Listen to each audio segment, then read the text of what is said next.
tuan-tuan, bila kita mendengar nama baginda Nabi sallallahu alaihi wasallam, lazimkan mulut kita secara spontan untuk menjawab salawat kepada baginda Nabi sallallahu alaihi wasallam.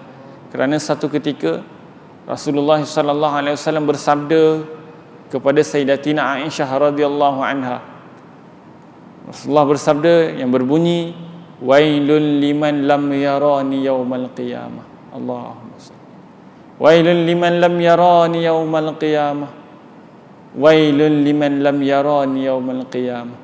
Kemudian Sayyidatina Aisyah berkata, ya Rasulullah, man lam yaraka yaumal qiyamah.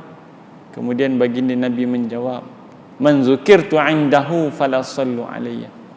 Apa yang dikatakan oleh Rasulullah? Baginda Nabi berkata, celakalah bagi mereka yang tidak melihat aku pada hari kiamat. Celakalah bagi mereka yang tidak melihat aku pada hari kiamat. Celakalah, binasalah bagi mereka yang tidak melihat aku pada hari kiamat. 3 kali baginda Nabi SAW bersabda. Kenapa 3 kali? Menunjukkan begitu pentingnya bersalawat kepada Nabi.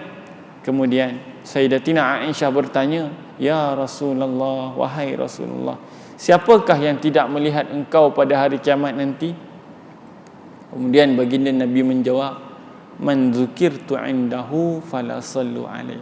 Orang sesiapa yang bila mana aku disebut di sisinya, apabila namaku disebut di sisinya, dia tidak bersalawat kepada aku, maka dia itu orang yang binasa pada hari kiamat. Itu maksudnya. Sebab apa?